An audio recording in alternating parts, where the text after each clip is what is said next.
सुनो, मैं बहुत मोटी हो रही हूँ, तुम भी हो रही हो, जिम ज्वाइन करोगे क्या? अरे नहीं, मेरा तो ब्यूटिशियन के यहाँ आज अपॉइंटमेंट है। जिम में देखो सब एक्सरसाइज कर रहे हैं। देखो ऐसे एक्सरसाइज करेंगे तो एनर्जी बर्न होगी, पर हमें स्ट्रांग बनना है। देखो अगर कोई तुम्हें हथौड़े से मारेगा ना तो हथौड़ा टूट जाएगा।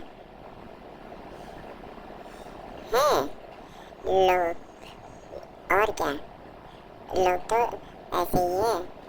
अच्छा चलो ज्वाइन करते हैं, let's do it, do it. पता है लोग ना मेरे डोले देख के ही डर जाते हैं।